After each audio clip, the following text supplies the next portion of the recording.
नमस्कार दोस्तों। सही कहा है किसी ने, चिंता और चिता में सिर्फ एक बिंदु का ही फर्क होता है। इस दुनिया में कुछ लोग बेवजह चिंता करते हैं, बिना किसी कारण ही अपने आप को और मन को परेशान करते रहते हैं। चिंता हमें बीमार करते हैं।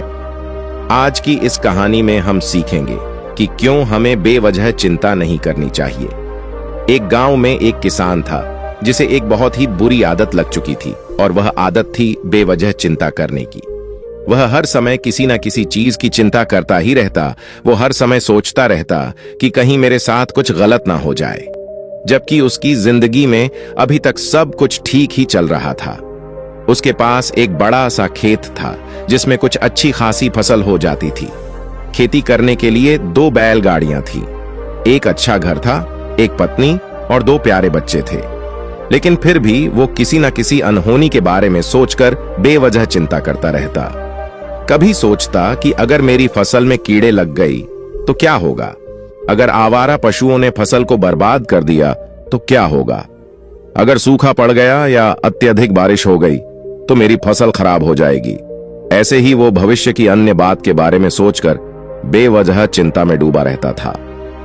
जैसे कि कहीं खेती के समय में मेरे बैल बीमार ना पड़ जाए, मेरे बच्चों का भविष्य कैसा होगा, कहीं बुढ़ापे में मुझे कोई बड़ी बीमारी ना हो जाए, मेरे बच्चे बुढ़ापे में मेरा ख्याल रखेंगे भी या नहीं, वगैरह वगैरह। अपनी इस लगातार बेमतलब चिंता करने की आदत की वजह से वो आसान और परेशानी और परेशानी में ही रहता था, और उसका किसी भी काम में मन भी नहीं लगता था।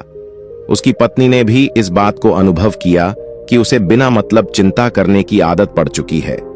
उसने उसे कई बार समझाने की कोशिश भी की, तुम बेवजह चिंता करना छोड़ दो, लेकिन उसके समझाने का कोई मतलब नहीं रहा।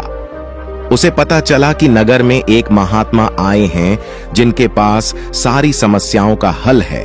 फिर एक दिन वह उसे लेकर एक बौद्ध भिक्षु के आश्रम में पहुंची। बौद्ध भिक्षु बहुत ही बुद्धिमान और ध्यानी व्यक्ति थे। किसान और उसकी पत्नी अपनी सारी समस्या बौद्ध भिक्षुओं के समक्ष रखती है, और फिर किसान कहता है, हे महात्मा, मैं हर समय किसी ना किसी बात की चिंता करता रहता हूँ। मैं ज्यादातर उन बुरी चीजों के बारे में सोचकर चिंतित रहता हूँ जो अभी तक मेरे साथ हुई भी नहीं।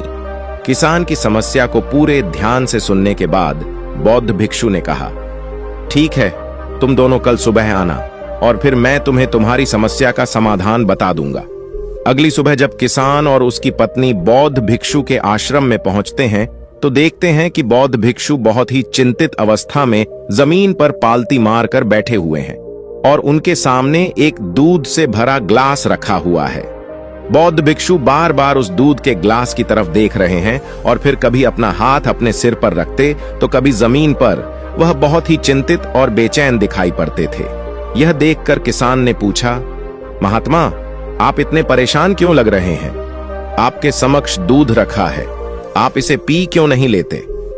महात्मा बोले, मुझे चिंता हो रही है कि कहीं इस दूध को बिल्ली ना पी जाए, या फिर मैं कहीं जाऊं और तो क्या पता, या दूध कहीं गिर जाए। मैं दूध को पीना तो चाहता हूं, लेकिन मेरा भी मन नहीं है। मैं तो यही सोच रहा हूं कि अगर यह दूध खराब हो गया या कोई गंदी चीज इसमें गिर गया तो फिर क्या होगा? इतना सुनकर किसान जोर जोर से हंसने लगा। किसान ने हंसते हुए कहा, इसमें इतनी चिंता करने वाली कौन सी बात है? यह दूध ही तो है। अगर इसे बिल्ली ने गिरा दिया या यह खराब हो गया या फिर किसी ने इसे पी लिया तो क्या हो गया? यह आपको दोबारा मिल जाएगा, और वैसे भी आपका चिंता करना व्यर्थ है, क्योंकि ना तो अभी इसे बिल्ली ने गिराया है, ना ही खराब हुआ है, और ना ही अभी इसे किसी ने पिया है, और हो सकता है कि भविष्य में ऐसा हो भी ना। किसान के मुंह से यह बातें सुनकर बौद्ध भिक्षु मुस्कुराए और बोले, मैं भी तो तुम्हें यही समझाने का प्रयास कर रहा हूं कि भविष्य की उन घटनाओं की चिंता करना व्यर्थ है जो अभी हमारे साथ हुई ही नहीं, और बहुत बड़ी संभावना है कि वो कभी होगी भी नहीं, और अगर हो भी गई तो जिस चीज को तुम एक बार हासिल कर सकते हो उसे तुम दोबारा भी हासिल कर सकते हो, और अगर नहीं कर पाए तो कोई बात नहीं, क्योंकि समस्याओं के आने के साथ ही उन समस्याओं का सामना करने की हिम्मत भी अपने आप ही आ जाती है।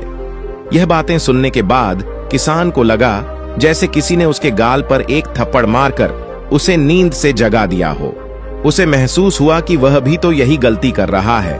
वह भी तो भविष्य की उन घटनाओं के बारे में सोचकर चिंतित हो रहा है जो अभी तक घटी ही नहीं और शायद कभी घटेगी नहीं। ये सुनकर वह किसान फिर बौद्ध भिक्षु के चरणों में गिर पड़ा और कहने लगा, इतनी आसान में मुझे मेरी गलती का एहसास करवाने के लिए आपका बहुत बहुत धन्यवाद, और मैं आज से पूरा प्रयास करूंगा। मैं बेवजह चिंता करना बंद कर दूंगा। जापान में एक लोकप्रिय कहावत है, अगर तुम चल रहे हो तो सिर्फ चलो, अगर तुम खा रहे हो तो सिर्फ खाओ, लेकिन एक समय में सिर्फ एक ही काम करो, चिंता न करो। इस लोकप्रिय कहावत के अर्थ ने मुझे हैरान कर दिया था, और सच कहूं तो मुझे ऐसा लगता है कि कहावत के अर्थ में ही वो राज छुपा है, जिसे अगर किसी ने अच्छे से समझ लिया और अपने जीवन में उतार लिया तो वो चिंता के बंधन से ही हमेशा हमेशा के लिए मुक्त हो जाएगा।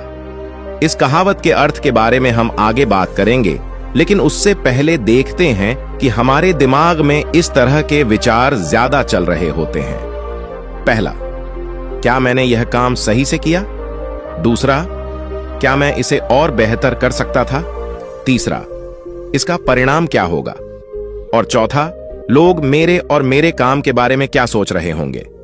यह ऐसे कुछ विचार है जो हमारे दिमाग के सिस्टम में ज्यादातर समय चलते रहते हैं, लेकिन हमें पता नहीं चलता, क्योंकि हमने इन विचारों के साथ जीना सीख लिया है और हमारा दिमाग काम भी ऐसे ही करता है कि अगर हमने इसे किसी काम को कई बार करवा लिया तो फिर यह उसे अपनी आदत बना लेता है और फिर हमारे चाहे बिना भी उस काम को करने का प्रयास करता है। शुरुआत में तो हम किसी भी काम को अपनी इच्छा से पूरे होशो हवास में करते हैं, लेकिन बाद में वो हमारी आदत बन जाता है और फिर हम बस बेहोशी की हालत में बिना सोचे समझे उस काम को करते चले जाते हैं। जब एक बच्चा छोटा होता है तब उसे पता नहीं होता कि चिंता क्या है, लेकिन जैसे ही वह बड़ा होता है माँ बाप कहना शुरू कर देते हैं, बेटे आपको होमवर्क करना है, आपको उसकी चिंता नहीं हो रही, आपके एग्जाम आने वाले हैं, आपको उसकी चिंता करनी चाहिए। और ऐसे ही न जाने कितनी सारी चीजों के लिए बच्चों के आसपास के लोग उसे चिंता करने के लिए कहते हैं और वह छोटा बच्चा इस बात को मान लेता है।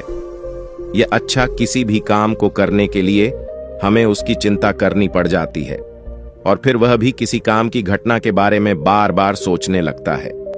शुरुआत में तो वह यह काम जानबूझकर करता है, लेकिन धीरे धीरे उसका मन इसे अपनी आदत बना लेता है और फिर ना चाहते हुए भी उसका मन एक ही विचार के बारे में बार बार सोचता रहता है और फिर वह अपनी पूरी जिंदगी चिंता के इस जाल में फंसकर रह जाता है। लेकिन अब प्रश्न यह उठता है कि इसका समाधान क्या है? तो इसका समाधान है ऊपर बताई गई जिन कहावत का अर्थ यानी जागरूकता। हमें अपने विचारों के प्रति जागरूक होना पड़ेगा। हमें थोड़ी देर रुककर इस बात पर ध्यान देना होगा कि कहीं हम ना चाहते हुए भी एक ही घटना के बारे में तो बार बार नहीं सोच रहे हैं। हमें पूरी जागरूकता के साथ यह देखने का प्रयास करना होगा कि पूरे दिन हमारे अंदर इस तरह के विचार उठते रहते हैं।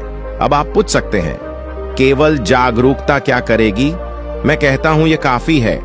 यह मन को शांत करने के लिए पर्याप्त है, मन को अपने स्वभाव का एहसास कराने के लिए पर्याप्त है और जीवन में जागरूकता लाने का सबसे आसान तरीका है ध्यान करना। ध्यान करने के दौरान अपने विचारों पर ध्यान देना, और जब आप पूरी जागरूकता के साथ अपने विचारों पर ध्यान देना शुरू कर देंगे तब आप पाएंगे कि आपके मन में चलने वाले गैर जरूरी विचार एक एक करके अपने आप ही गायब होना शुरू हो जाएंगे और फिर आप एक आनंदित और शांत जीवन अनुभव कर पाएंगे।